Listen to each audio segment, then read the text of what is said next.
We need to talk about the rule of law. A podcast by Verfassungsblog and Deutscher Anwaltsverein.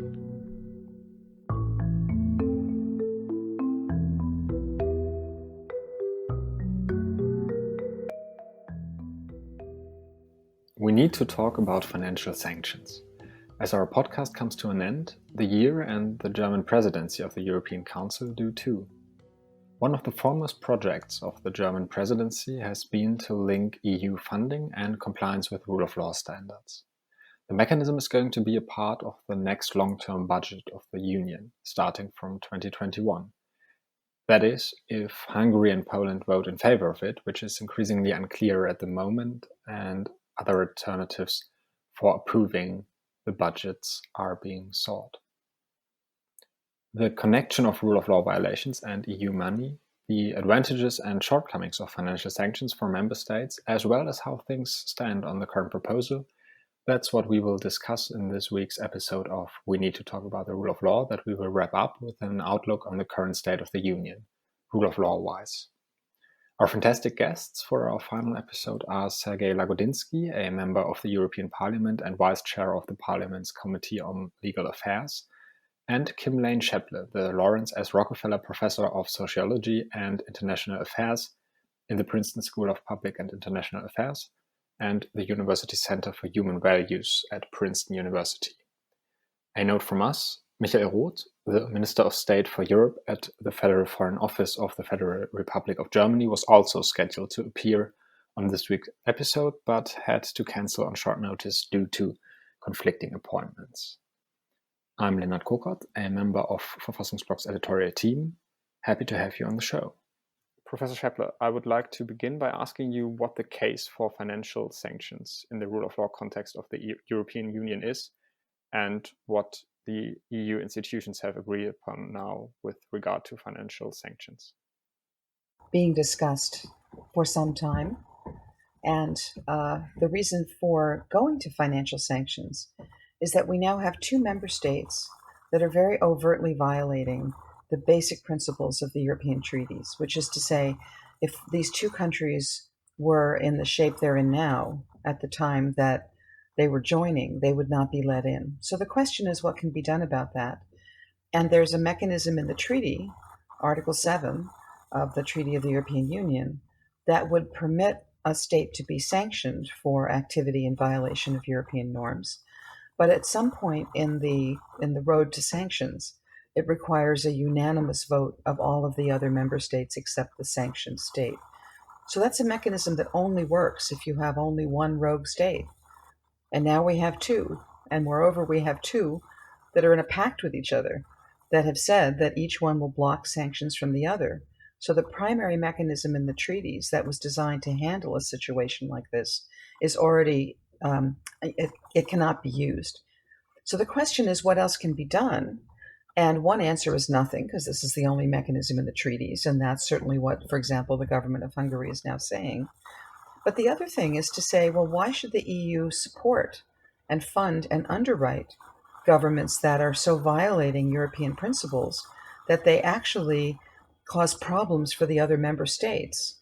And so this is now the new strategy, I think, which has always been there. I think the possibility has always been there in EU law to look at and cut and suspend the funds of member states that are using them for inappropriate purposes.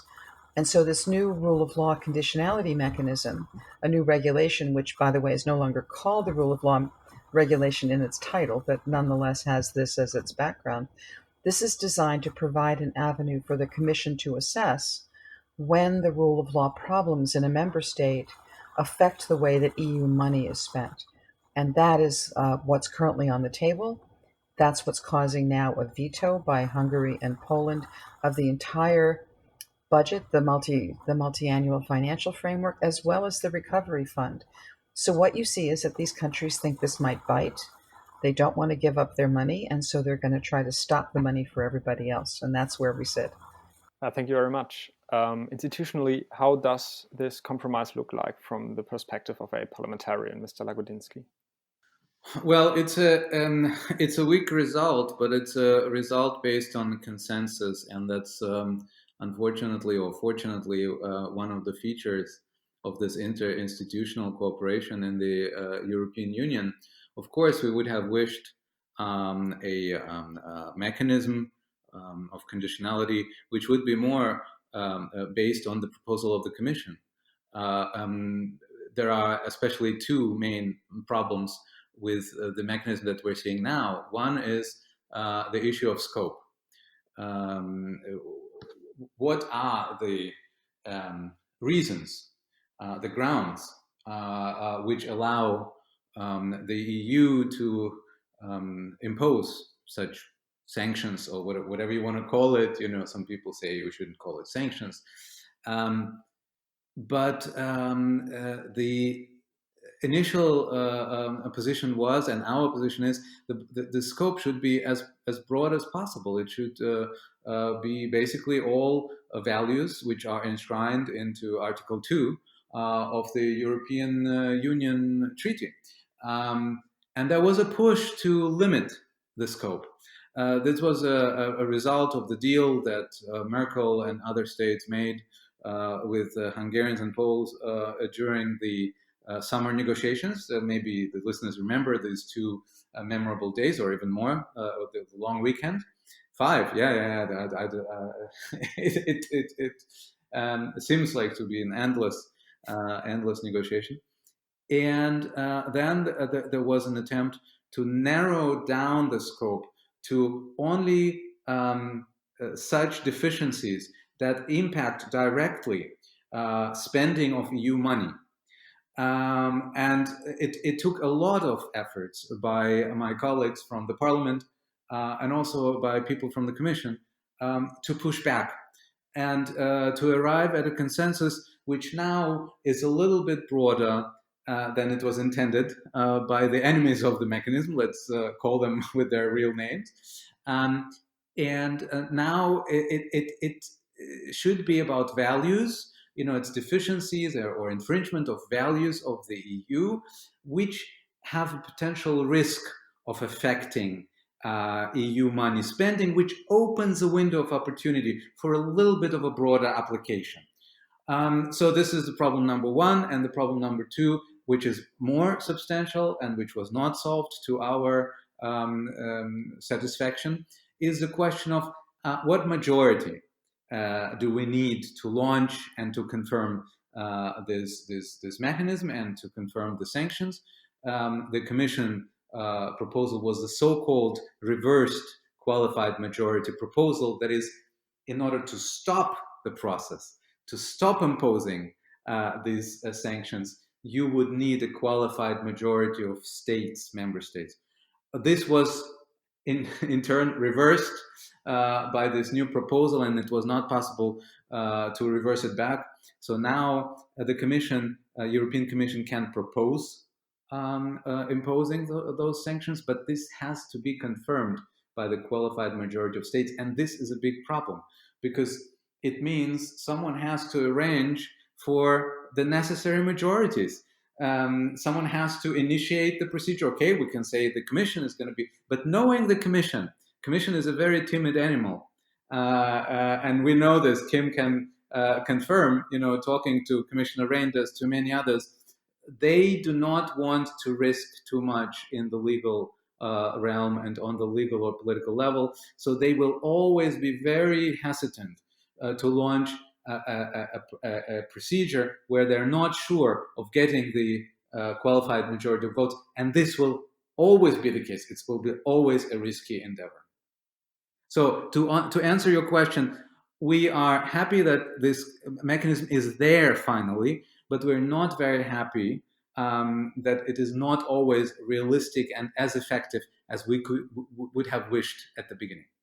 And as a result of the current proposal, Poland and Hungary threatened to veto the next EU budget. How do these rogue member states, as you have called them, Professor Scheppele, how do they react to the current proposal? And do they fear, in your opinion, that this is going to be efficient, and is it going to be efficient? Yes, well, I've been a little bit concerned that Hungary and Poland have reacted so strongly to this, given how much the proposal was watered down from its original proposal by the Commission, and given that the Parliament also would have made this stronger. So one of the things I'm concerned about is that Hungary and Poland are not just after removing this potential mechanism, but I think they want to use their bargaining leverage for something else. After that July summit, that endless July summit, Viktor Orban came back to Hungary and said to the Hungarian media that Angela Merkel had promised him that the Article 7 procedures currently pending against Hungary and Poland at the General Affairs Council would be dropped before the end of the German presidency. And I think this is what Orban really wants, that because he doesn't want any monitoring mechanism hanging over him. And I think that the Hungarians and the Poles have weakened the current regulation to the point where it's going to be very difficult to use for all the reasons that Sergey mentioned. But it's also the case that there's another mechanism. So even though Article 7 can't go through to sanctions, these articles, so-called Article 7.1 procedures, are before the General Affairs Council. And what that means is that Hungary and Poland can be called in for questioning, essentially at almost any time. And I think that's what Orban is trying to get dropped. And he wants to get it dropped while Angela Merkel is in the rotating presidency, because she would rather compromise than double down on this kind of sanctioning mechanism. And I think Orban has convinced the Poles that they might also get this procedure dropped. And so that is my biggest worry. And I think it's really important to say publicly that we need to keep our eye on what's happening in that council, because it's true that if the German rotating presidency brings up this issue, just calls the vote, it will fail, because this is the problem with needing a 4/5 majority in the General Affairs Council. They don't have it, and everybody knows it. And all the German presidency would have to do is call the question. And these two motions, after all of this effort to get them in place, would fail. So I'm extremely worried about side deals here. And I really hope everyone keeps their eye on the agenda of the General Affairs Council, because that's where I'm afraid the dirty deed will be done. You have pointed out that Hungary in particular is afraid of the Article 7 proceedings in a way. So, now in the public opinion, I think it looks like that financial sanctions are going to be the next big thing when it comes to trying to preserve the rule of law. Would you say that in general, Article 7 proceedings are more efficient, or would be the better way? Wouldn't they be so flawed politically for preserving the rule of law, or are financial sanctions really the way to go? So Article 7 is actually a well-designed mechanism in the treaties, in the sense that what you would like to do is it's open-ended about sanctions. So it would remove the vote of the offending member state in the council, which would mean no blocking vote on the budget. And for this standpoint, if they had started this against Hungary when they should have, it would have been ideal. The problem, of course, like I said, is that you can't use that mechanism. So what about cutting funds? Well, this is where I think that Poland and Hungary are actually slightly different. So in Hungary, Viktor Orban has stayed in power precisely because he has been expert at taking public funds and directing them into private pockets. I don't think Orban believes all the ideology that he speaks. He's sort of a chameleon, politically speaking, but really all of this is about the money for him. And if he doesn't have money to pass around to all of his allies, I think it would greatly weaken him at home. And that's why he's fighting this hard to try to avoid any sanctions or any monitoring. Now, one thing everybody should know, because, Orban is, I think he's preparing for this. He knows that he might lose this battle. And so what he's done is introduced a constitutional amendment back home that is one line and fairly technical, and I don't think people have grasped the significance of it. But in this new constitutional amendment, the Hungarian government proposes to change the definition of public funds. And why does that matter? It matters because what it would do is allow the Hungarian government to funnel money, including EU money, into a whole network of things that are called public foundations. And public foundations, if this constitutional amendment goes through, the money would go to public foundations and the state audit office could no longer track it. They've set up a public foundation now which has 500 media outlets in it that all support the government. They're now privatizing the entire university system so that each university will have a private foundation. The National Bank has a whole series of private foundations. Public foundations. I mean, the difference is actually only words, not in meanings, right? But anyway, as soon as money is given to a public foundation, it will disappear from the state audit office, it will disappear from the state books, and nobody will be able to trace where it goes. So I think that is now their mechanism because, the EU relies on relies on governments to be honest, right? And if the state audit office in Hungary is not tracking what happens to EU funds, there's no way the Commission will know what happens to EU funds. They rely on the state to follow these things. And this is, I think, where the Hungarian government is going. If it can beat this thing, if it can keep the EU money flowing, what will happen is that it will just disappear into private pockets, but first it will disappear into these public foundations. And from there, it will disappear into private pockets. So they're already setting up a mechanism to avoid any kind of financial sanctions if the financial sanctions regulation is actually passed. So that sounds like, and you have touched upon the Hungarian government funneling EU money into its own pockets.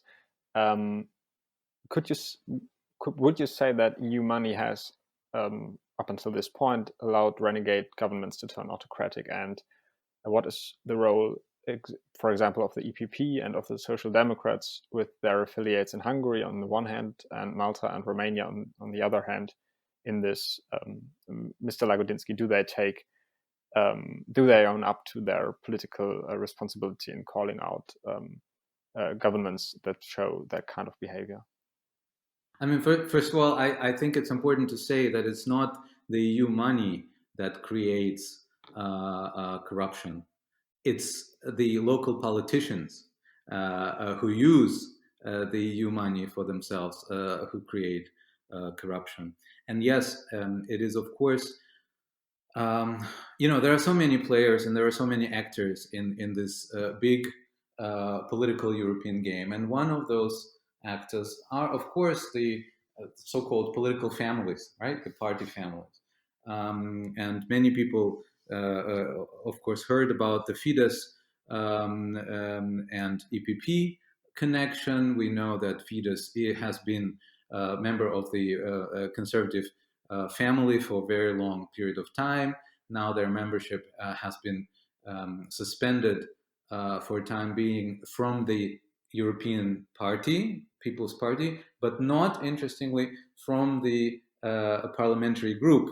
So that means basically the infamous now Herr Zaja, Mr. Zaja, Josef Zajer, was member of my legal affairs committee, where he was sitting side by side, near the colleagues from CDU, like Axel Voss and others. They were together. They were doing the same thing. There was no difference. You couldn't tell the difference during the discussions, which was quite irritating, because especially at the beginning, when I became the member of this committee, I was like, yeah, but I thought that they were excluded, and now they're playing the same game. No, in the parliament, they have a normal cooperation with each other.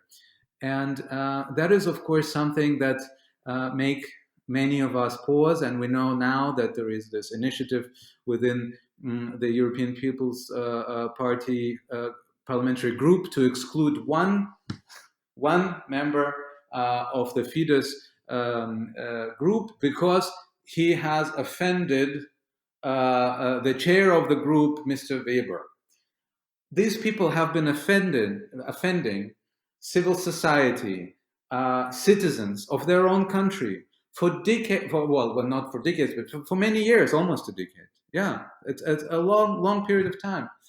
And that was not enough for our colleagues from the conservative group to exclude them from the party group just because they were afraid of losing political influence or maybe becoming a little bit smaller. I think this is a disgrace. And of course, we have similar questions, or we had similar questions for our social democratic friends and colleagues regarding other countries.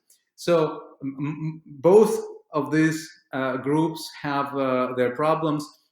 But to be honest, if we look at the liberal group, we also have their members who, for example, have a coalition with fascists in Estonia. Yeah, so it's not a kind of a singularity of the conservative group, but in this particular case, this is especially flagrant because we have a situation where Orban has been destroying a country, the democracy, and now he is destroying the European Union. And sitting with them together in solidarity in one political group is by now, I would say, a disgrace. And I think that our conservative colleagues should really draw consequences, especially now that a lot of conservative politicians are being basically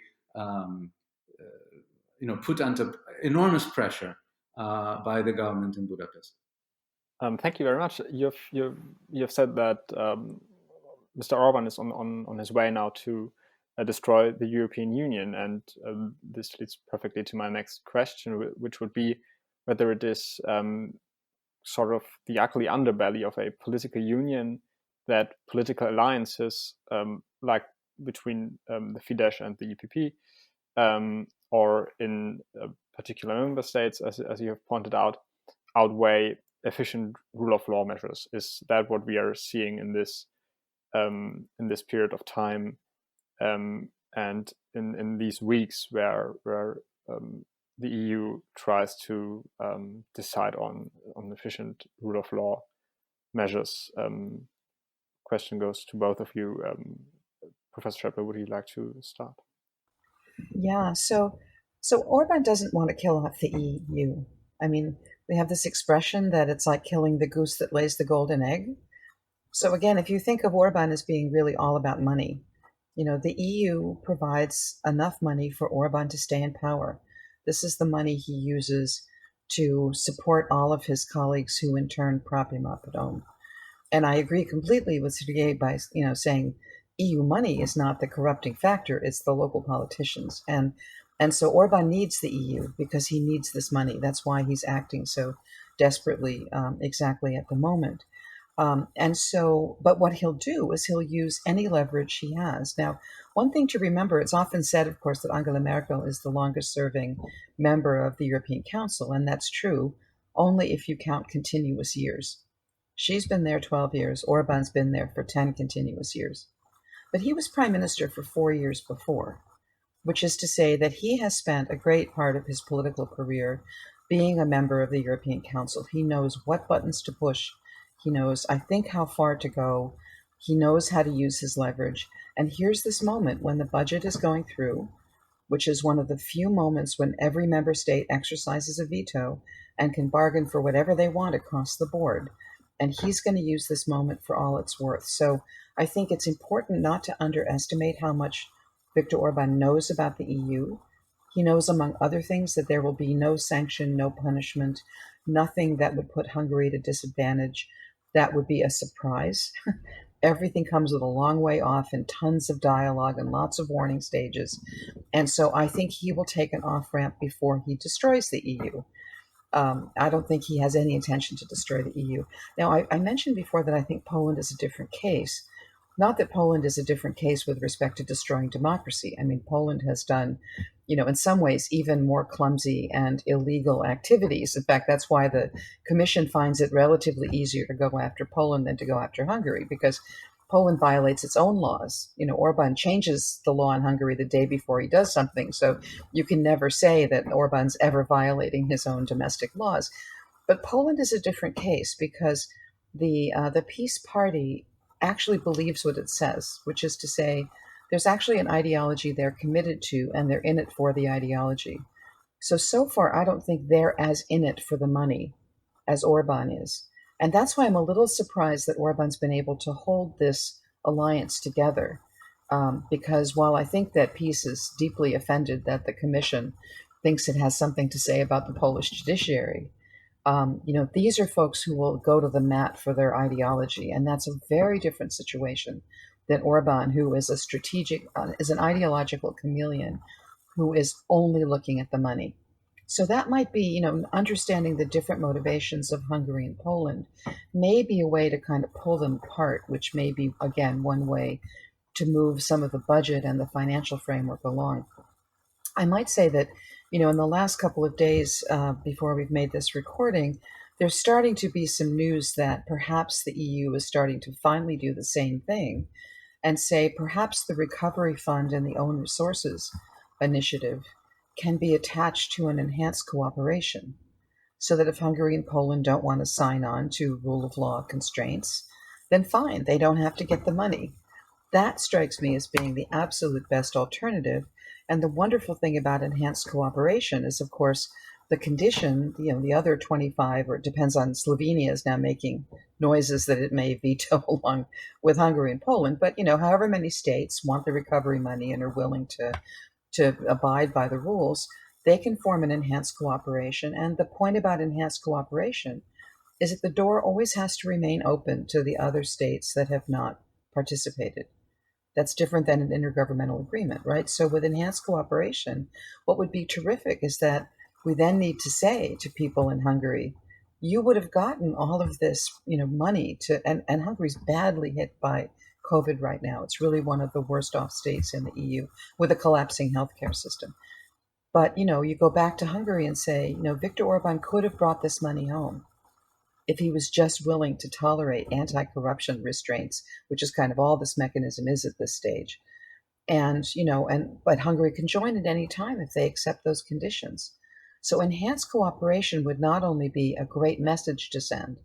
We think, these constraints are important enough that we're willing to set up a separate system for them, but it leaves this persistent invitation open to Hungary and Poland that if they behave themselves, they can benefit from what the EU has to offer. And I think that's exactly the way we should be going right now. And I really hope the German presidency takes that route instead of taking the route of dropping Article 7 or compromising on this rule of law mechanism. Thank you. Mr. Lagodinsky, do you agree on this? Yes, I actually from the very beginning was one of the first voices within the parliament who said that we should consider seeing it in a quite simple way. If you don't want the money, don't take the money.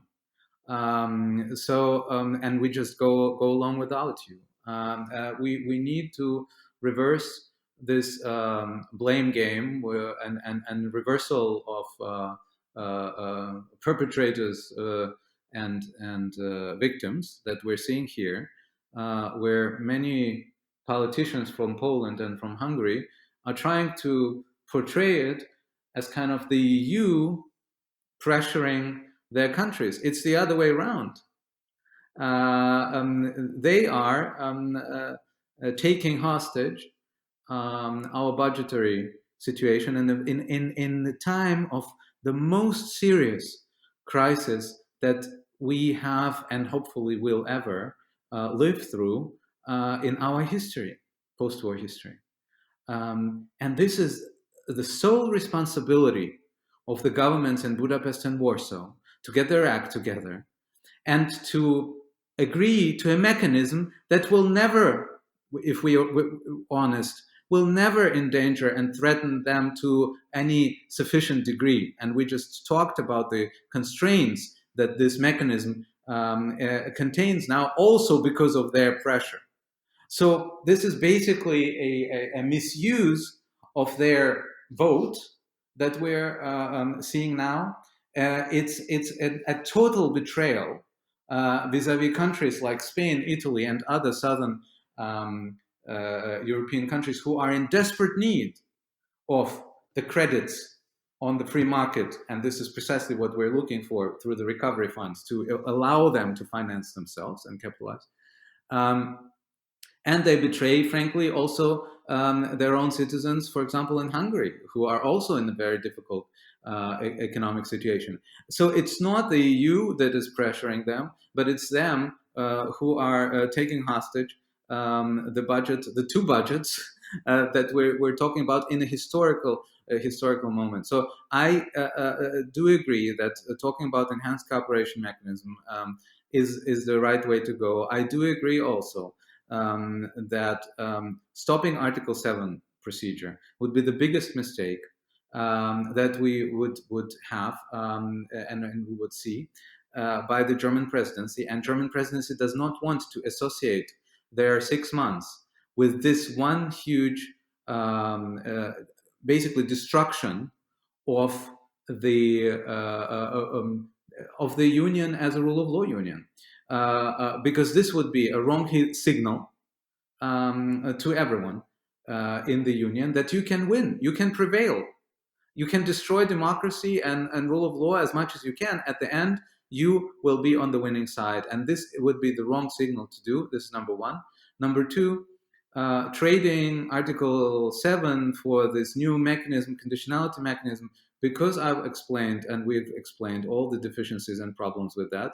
It is not a mechanism that you can launch and trigger very easily, but there are two mechanisms that are ongoing, and stopping them without any substantial benefit for the advancing of rule of law would be the biggest mistake, even like in a kind of a cost-benefit analysis that you see, because then again the I wouldn't call them rogue state, because but the problematic governments, let's put it diplomatically, would also win on that side. We will we'll practically only have procedures in front of the European Court of Justice that are ongoing, and rightly so, but we will not have any political mechanisms that would be feasible for any institution. Thank you very much. You have said that the Hungarian government is not only harming the EU, but it is harming its own citizens. And I would like to take a step back and ask you whether there are any shortcomings of linking EU funding that often works on the local level to the rule of law. Is the population being sanctioned? This would be one question. And the other question would be, is this rule of law mechanism purely negative, or are there any incentives and safeguards aiming at improving the rule of law in the member state that is being sanctioned? So is there any chance that Viktor Orban is going to say, well, I need the money, I'm going to rewrite the Hungarian constitution in a way that is that complies with rule of law standards again, Professor Scheppeler? Every time this topic has come up about cutting funds, and I must say I've been talking to people in the Commission, the Parliament, and for 10 years on the subject, what they always say is, well, it's the ultimate beneficiaries, that we're worried about. It's the people who get this money after it passes through the state. And in fact, one aspect of this new conditionality mechanism is that the ultimate beneficiaries are going to be protected. So here's the problem. If Viktor Orban is mostly giving this money to his friends, then the Hungarian public is already not really benefiting from this money. And I was worried, this was another compromise that was made in the course of negotiating this conditionality mechanism, that the ultimate beneficiaries are going to be protected. So the money will still go to them if the state has awarded the money to them, as I understand it. So all Viktor Orban needs to do is to get whatever money is available on day one, just pass it out to all of his friends, wait for the sanctions, and then all of his friends still get the money. So there's this effort to try to protect the Hungarian people, I think, will backfire, actually, because what will ultimately happen is that Orban's friends will be protected. So there's a number of compromises that were made in the course of this conditionality regulation that I can't believe we're going to the mat to defend it because it's weaker, although I must say the Parliament did an amazing thing in the trialogues to strengthen it as much as they could. That was a miracle, I think. Still, it's not a perfect mechanism. So, I think, will the Hungarian people be hurt? The Hungarian people are already hurt. They're hurt by the fact that they have a government they can't get rid of. Viktor Orban, I think this is really something that's not widely known because he keeps talking about his 2/3 majority in parliament. That's a majority that's engineered by having a rigged system of election rules. Viktor Orban's popularity in Hungary rarely goes above 30%, 35%, even at the times when he's elected. And so he winds up benefiting from a very skewed set of election rules that give him these supermajorities when he doesn't have this majority. The Hungarian public has been saying over and over that they don't want him, but he's rigged the system so that there is no way to get rid of him. So I think it's really important to recognize with respect to Hungary that we're already talking about essentially a dictatorship. And the Varieties of Democracy project, which is a very good sort of academic effort that tries to monitor and classify governments, already does not classify Hungary as a democracy. So we have to talk about, that's what we're talking about. Again, Poland is a different situation. So in Poland, the government has not yet dominated all of the levers of power. There's still a reasonable opposition if you were to have free and fair elections. There still is, they haven't been able to capture even the judiciary, which they're trying very, very hard to capture. So, their intervention can roll back a process. In Hungary, I think things are so entrenched that we have to start thinking about other mechanisms of trying to bring about a democratic rule of law state in Hungary.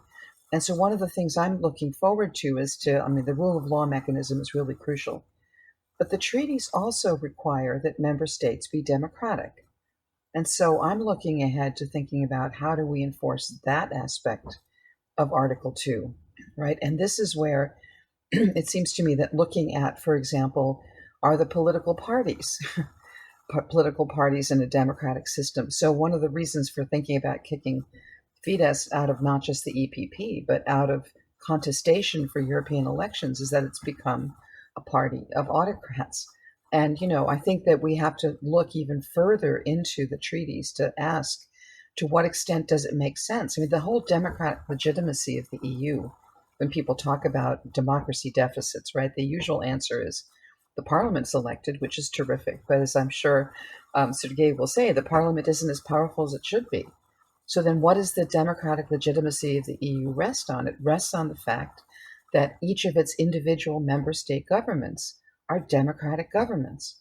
And we now have a government in the EU that is no longer democratic.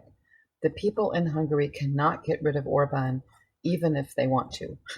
And for a long time, I think majorities have wanted to, but they can't.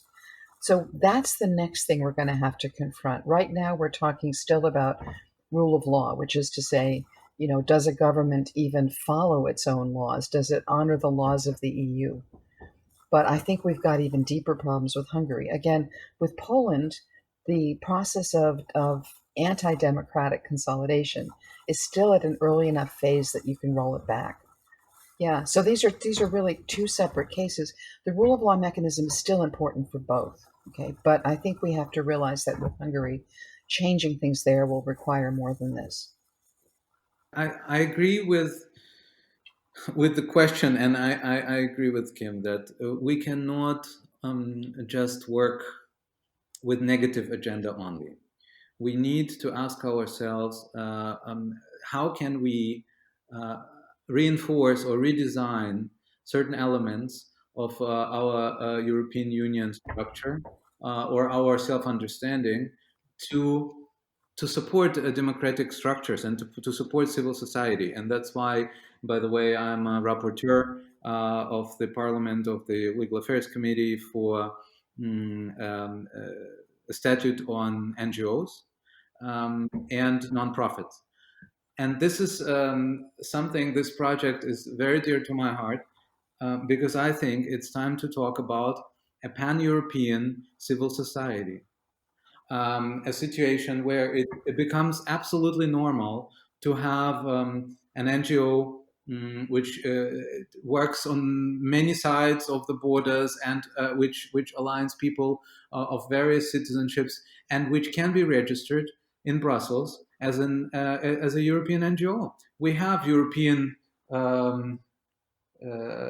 we have European entities, the companies. We have status for everything.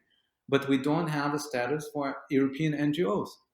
And this would both reinforce and protect European civil society. And this is the goal that I think, this is my personal kind of positive agenda. It's not against someone. It's not against any government. It's pro civil society, pro people who want to work together across borders in the European level and not being harassed by a certain government who decides that they want to destroy an NGO that gets foreign money. So this is, for example, one element of this democratization agenda that Kim also mentioned when we talked about this. So, and I think we should think about that more. And we also should maybe think about kind of the global aspect of what we're seeing here. I think that our Polish friends who are very cautious about the role of Moscow and the role of Kremlin, interference from there, should understand that they are willingly or unwillingly playing on the wrong side of this new divide that we're seeing, the divide between liberal democracies and authoritarian regimes. And it would be, by the way, very interesting to see what the new Biden administration from the United States, how they would contribute, or the mere fact that it's not Trump anymore, would contribute to the dynamics, especially in Warsaw, who are very dependent on and self-dependent. They want it on transatlantic cooperation. And, for example, who would be invited if we will have a conference of democracies that Biden is trying to organize? Which European countries would be invited and which wouldn't? My proposal would be to invite Poles, but not invite Hungarians, which would be a very important kind of carrot and stick signal in both directions. So we also should see that what is going on here is much more fundamental and monumental than just a quarrel and a fight between Merkel and Orban. We are deciding here about the future of liberal democracy worldwide, because if European Union is being weakened as a democratic player, then democracy worldwide is going to be weak. Yeah, I agree with that completely. And I just want to say that those of us in the U.S. are massively relieved that our democracy worked against the toughest stress test we've had in modern times. And we're still, working on, is there going to be an orderly transition to a new administration? Just one thing to say about the U.S. government and the new team that Joe Biden is putting in place. The new nominee for Secretary of State has a Hungarian mother and a Hungarian stepmother. And his father was ambassador to Hungary in the 90s when I lived there. And in fact, the Open Society Archive of Central European University is named after the Blinkens, so actually, Antony Blinken, who is the Secretary of State designate now, although he has to get through a tough confirmation process, knows Hungary extremely well. And one thing that's not much known about Joe Biden and his wife Jill is that when they were married, one of their closest friends was Tom Lantos, who was the only Holocaust survivor to serve in the Hungarian Congress, and of course, and in the American Congress, sorry. And he's Hungarian, of course. And at the Lantos' suggestion, the Bidens had their honeymoon at Lake Balaton in Hungary. So we actually have, a Hungarian wired government going in. And Joe Biden was, of course, on the Senate Foreign Relations Committee for many years. So they know exactly what's happening with Hungary. And you can feel it in talking to folks at the State Department that they're so relieved, first of all, that all these professional people who have been in foreign relations for a long time are coming back. But it just happens that the particular configuration of people who are coming into these official positions know Hungary better than you would guess. And Poland as well. And I might say my own congressman, I'm so delighted, was just reelected, is Tom Malinowski, who was, of course, born in Poland. He was the Washington Director for Human Rights Watch. He was the Assistant Secretary for Democracy, Human Rights, and Labor under Obama. And now he's a member of Congress and on the House Foreign Affairs Committee. So we have people throughout the U.S. government who are really, really deeply knowledgeable about Hungary, about Poland, very committed to the EU and transatlantic relations. And so I'm really optimistic that this will give a boost to, the liberal democracy. If I can just say one other thing back to the region about this, that I know we've all been focused on Russia, and the Russian threat is very well documented in the European press, but I think we also need to keep our eye on China. So one thing Hungary has engineered is the 16+1, which is now I think a 17+1 cooperation with China, and I think that Orban has seen coming for a long time the fact that the EU may go after his funding, and I think he's been lining up money less from Russia, which is not as flush with cash as it used to be, but much more so with China. Orban and the Hungarians have signed friendship agreements with Turkmenistan, Azerbaijan, the Gulf states. So they're looking for, there really is, I think, a new Cold War, not between communism and capitalism, because everybody's more or less a capitalist these days, but between liberal democracy and autocratic rule.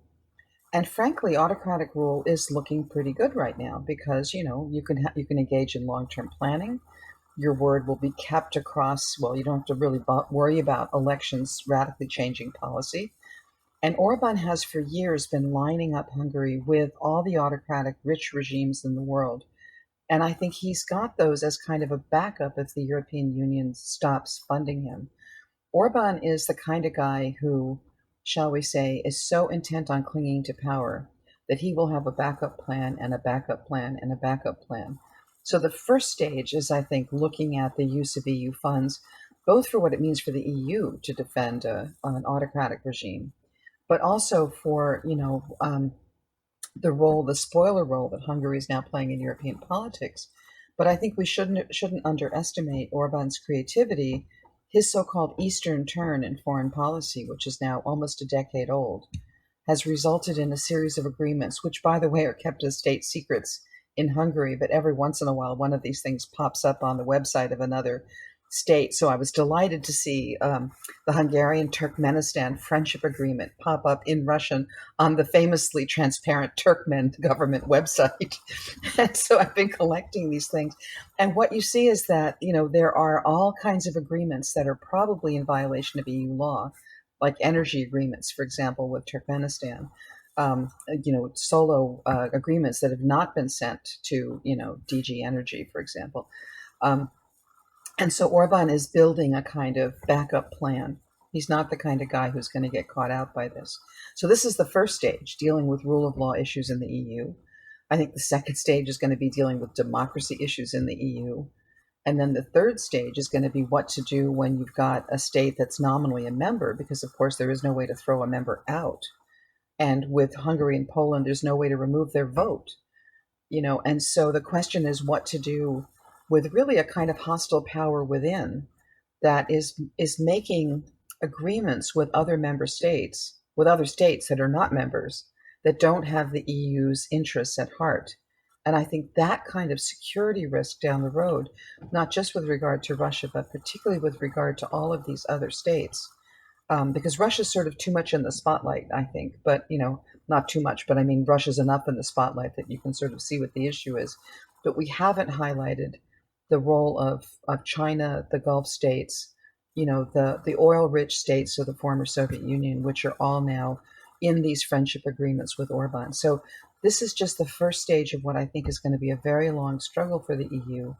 And we're only beginning to grapple with the magnitude of this issue. If the EU had a way to throw Hungary out, it should, but it doesn't. So we got to figure out, what do you do with a member state that has left the EU ideologically and is no longer really part of the cooperation, but that is still sitting at the table with a vote?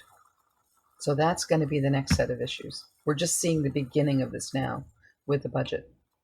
Thank you very much. I think both of you have already foreshadowed and partly answered, I guess, my final question, but I'm going to pose it to you anyway, which was to take a look at the State of the Union, so to speak, at the end of 2020.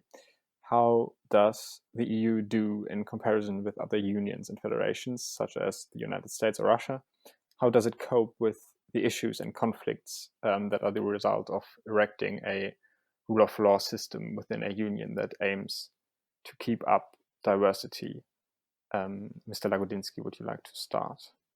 Well, I think we should be careful about what we're comparing, because of course the EU is not a federation.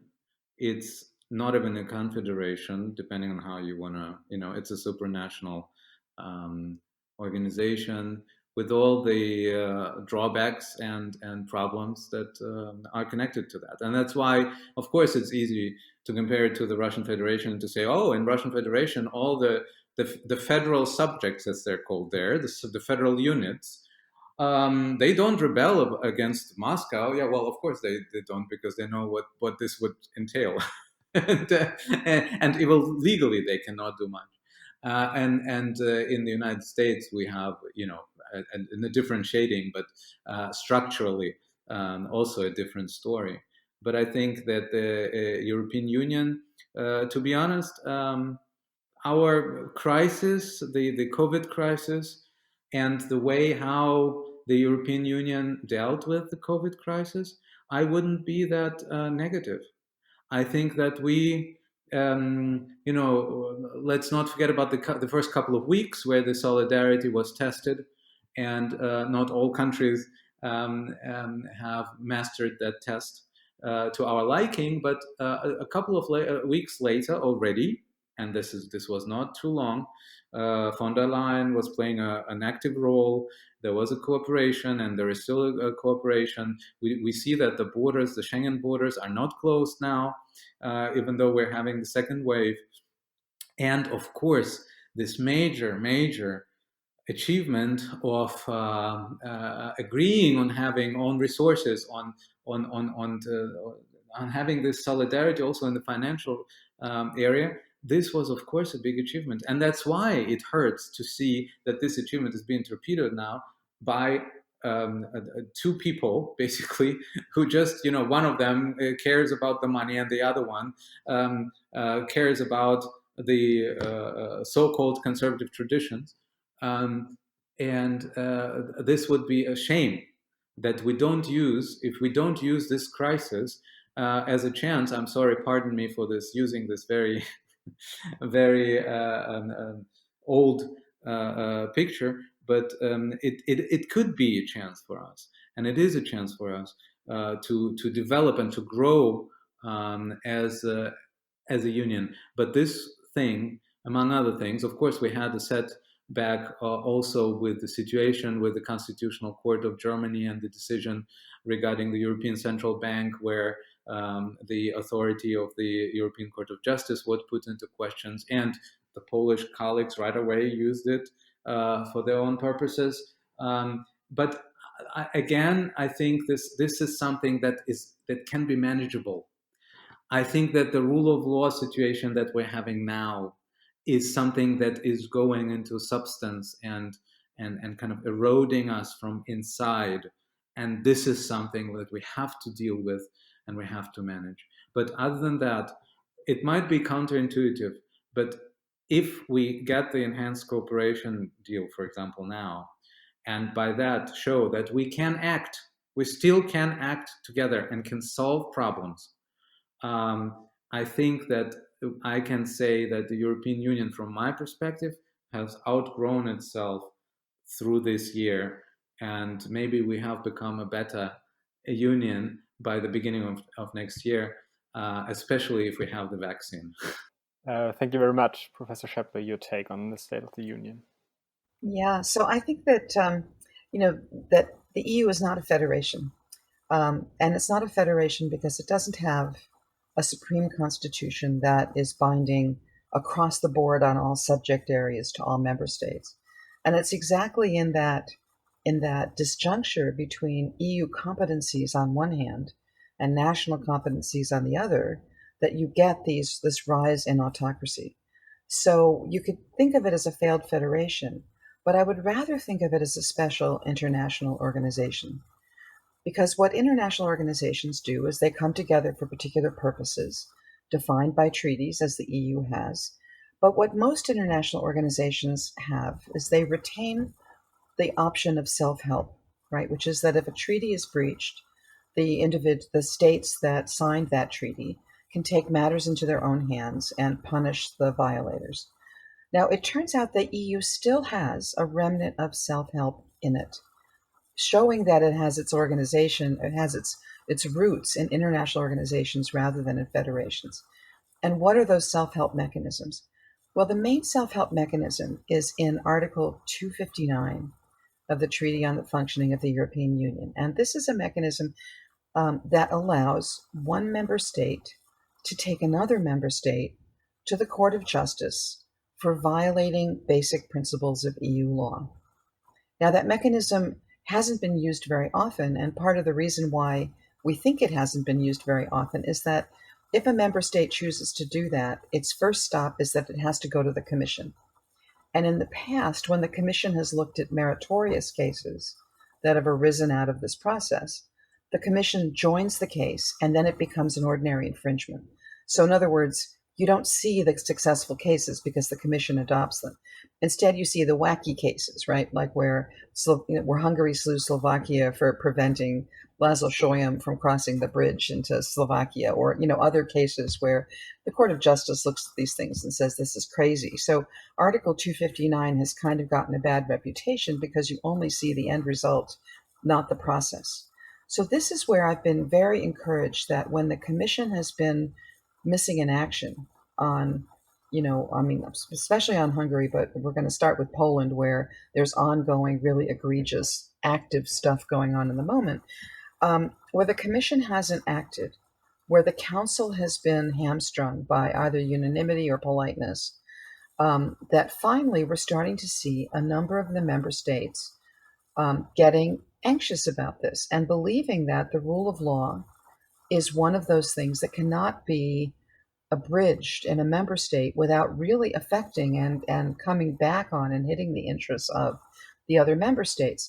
So the Dutch parliament this week voted 70% majority to tell the Dutch government, start preparing an Article 259 action against Poland and check to see whether other member states are willing to join in. That happened on the same day that a Commission action against Poland was being argued at the Court of Justice, in which the Netherlands, together with Belgium, Finland, Sweden, and Denmark, went to the ECJ and made arguments before the ECJ that the rule of law situation in Poland was sufficiently serious that these 5 member states walked into the ECJ and frankly made stronger arguments than the Commission did about how important the rule of law is for the maintenance of the Union itself. And what does it tell you when you've got 5 member states? And they've also been very active in the rule of law mechanism that we've been talking about today as well. 5 member states are willing to go to the mat and say, we will engage in self-help unless you guys get your act together and ensure that the rule of law is enforceable everywhere in the EU. So this is where it's important to think of the EU not as a federation, but as an international organization that suspended the usual principle of self-help by entrusting the institutions of the EU to enforce EU law. But that self-help mechanism is still there in the background. And if the institutions fail to enforce EU law, the member states can take it back into their power to do it themselves. And we've seen this already because the Dutch courts have now been refusing to turn over suspects on the basis of a European arrest warrant to Poland. Ireland tried that and they went out by themselves and they sort of backed down. But Norway, which is at least a member of the EEA, has now refused judicial cooperation with Poland. And what we're going to start seeing is not so much a destruction of the EU as a federation, but we're going to see the EU go from being a very special and unique kind of international organization to being a garden variety international organization in which the member states feel like self-help is the only thing they can do to protect themselves from the other member states. And that is a really serious unraveling of the basic principle that brings the EU together. So that's the state we're in right now. And that's what member states, that's what the high rule of law state defenders are going to start doing. So 2 things. One is that I'm really puzzled by why Germany's not in that set, because Germany has really set the standard. And you see it exactly in this PSPP case of the Federal Constitutional Court. The German Constitutional Court has defined the rule of law for the rest of Europe in so many ways. So why is Germany not out there in the front lines of saying, especially with the German presidency of the Council, why is Germany not out there as one of those rule of law states saying enough is enough? We have to force the institutions to do what they're capable of. If I may react to this briefly, this was precisely my concern at the beginning of the German presidency, because I think that being a presidency generally and being a presidency under the presidency of Merkel or under the Chancellor of Merkel brings the country and society in a special position. And especially knowing our Chancellor, it is a position of trying to bring compromises, to bring countries together. And that's why I never believed that the weight that Germany has politically would benefit the rule of law agenda during this 6 months. Maybe, and this is my hope, Germany would kind of emancipate itself from the presidency, from the burden of presidency in the upcoming months. Because when we hear what Minister Roth, for example, is saying, they are saying mostly the right things.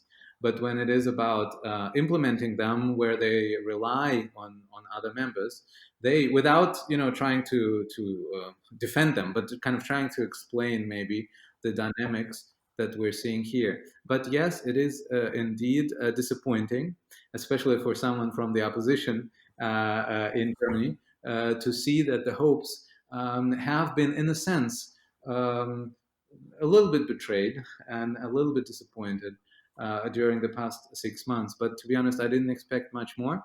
The thing now is, how do we try to limit the damage, and how do we try to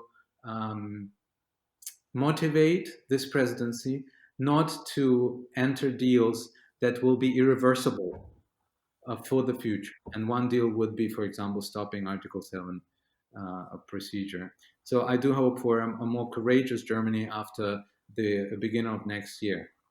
Let's hope. And let's hope Germany doesn't do something before the beginning of next year, when it's sitting in the presidency, that everyone will regret if they believe in the rule of law. Thank you very much, MEP Lagodinsky and Professor Schepppele, for talking with us about financial sanctions and concluding our Rule of Law series. This has been We Need to Talk About the Rule of Law, the podcast addressing the rule of law crisis in the European Union, brought to you by Verfassungsblog and the German Bar Association Deutscher Anwaltverein. We Need to Talk About the Rule of Law has been hosted by Maximilian Steinbeiß and LENNART KOKOTT. Thanks to Dorothee Wild, Niklas Müller and Eva Schriever of the German Bar Association, and to Isabella Falkner and Jochen Schlenk of Verfassungsblog. Thanks to our 37 guests from 13 countries in the EU and beyond. And of course, thanks to all of you for listening week after week. And remember, we continue to need to talk about the rule of law.